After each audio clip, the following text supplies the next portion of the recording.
All right. My name is Gregory Rich, and I am the owner of the District Edina, which is, if I may say, a fabulous three-story building right on 9 Mile Creek. That is a multi-tenant property, but within it are two businesses that I own. They include Habitation Design, which is a beautiful, higher-end interior design studio. 9 Mile Gallery, which is an absolutely fabulous art gallery. We feature Minneapolis-based artists ranging from John Gerber to Bob Hess to Mary Solberg, who are names that in the future will hopefully be well known, and right now are kind of some of the beloved names in the Minneapolis art community. A part of that as well is the 9 Mile event space, which is also within the building and is a location for meeting events, social events, parties, and so on. And then finally, I host a radio show called Drink in the Style Live. If this is in the future, people may not know what radio is. And even in the present, I have to admit the show is on AM radio, which people don't know what that is either. But it's old school radio broadcast. And what we've created is a live show that is done in front of a studio audience under the umbrella of custom crafted cocktails that we all enjoy. So, what I have learned is this. Everything is a little bit better with a bit of booze. Question is, how does one manage the bit of booze without having it impact negatively what you're doing? And the answer to that question is, I'm not exactly sure. But so far, I'm not yet in rehab, and I'm still feeling pretty damn good. So, Terrence, one of the questions you had asked in saying that this is partially for posterity is what my general philosophy is on life and adding value in life. And I probably should have started with this, but I missed the opportunity. Here's the deal. It was once said that the Emperor of China sent out word that he wanted a phrase that he could use that would be true in all circumstances. People came from all over the kingdom. No one had an answer until finally someone came and said, the phrase is, "This too shall pass." And that is absolutely true. No matter what is happening, good or bad, this too shall pass.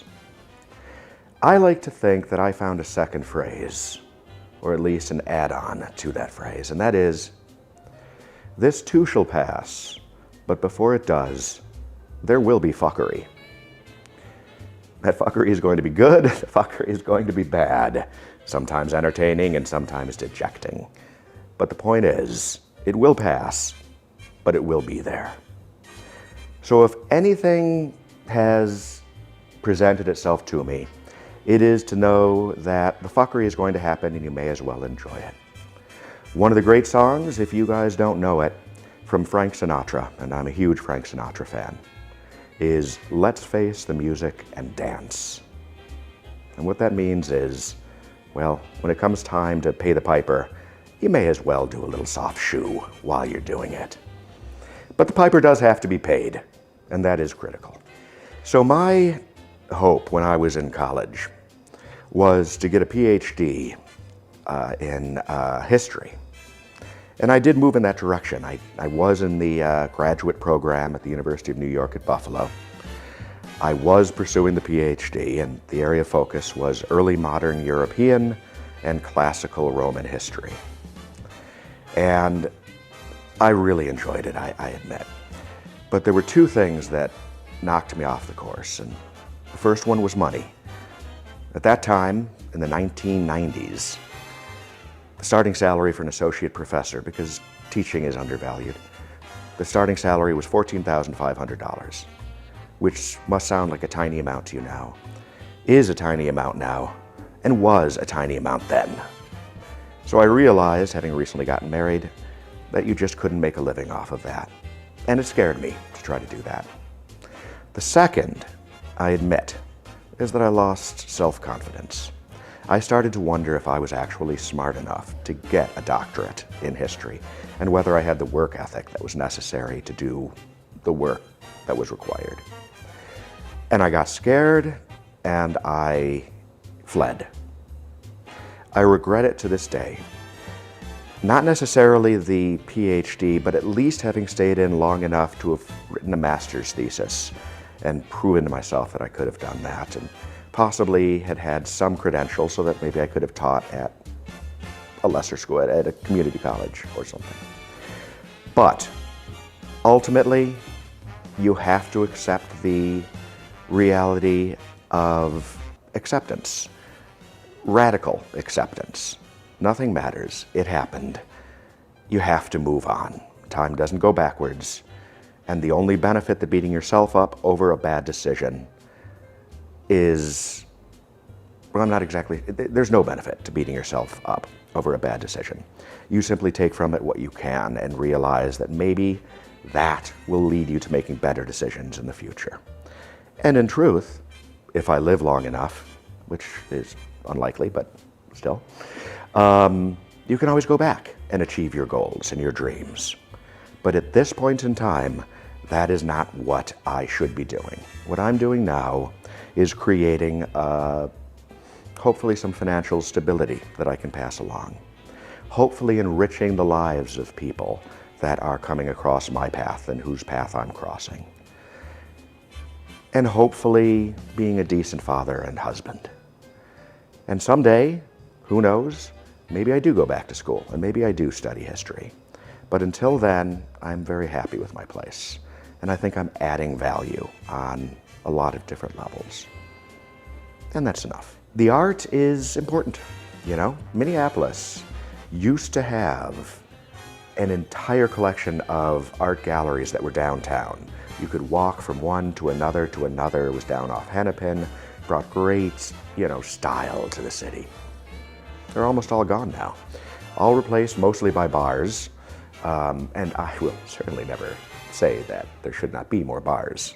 There should be more bars.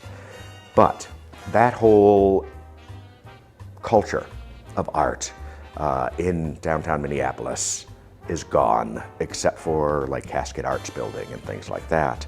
But that's a completely different environment. That's not walking through city streets. That's not where people can kind of gather at different locations after exploring that. So what I'm hoping to do in the art gallery at 9 Mile Gallery and at 9 Mile Event Space through Drink in the Style Live is turn that into kind of a hub where artists can come in and interact and develop some more creativity, and then bring some art patrons into it as well, so that everyone can kind of enjoy what is essentially a broadcast Saturday night party on Minneapolis local radio, and then YouTube and Facebook as well. And speaking of being remembered, it is my intention and my hope at this point in my life that the following shall be my immediate and direct legacy. Number one, I have a wonderful portrait that was painted of me by artist Mary Catherine Solberg. I think it's an absolutely amazing piece of art. I didn't ask for it, she did it as a gift. But, I mean, honestly, who the hell has a portrait of themselves painted in the 21st century? It's rare, it's very cool.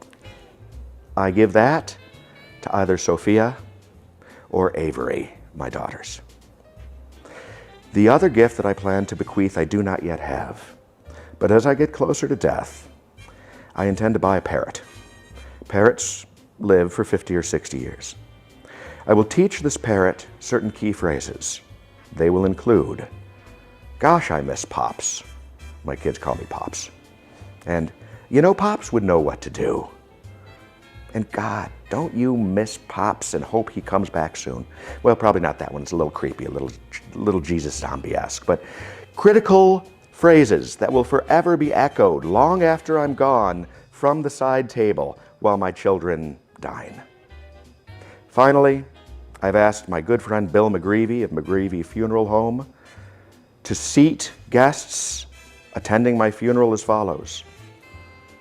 Suspects on the left and mourners on the right. At my casket, I shall be placed as such, And there will be shot glasses and liquor lined up on the casket itself, where each guest will be served a small shot, and then a waiter at the end who will place it respectfully on the other side of my body. I feel really good about these decisions. And you're welcome. Other questions? How did that go?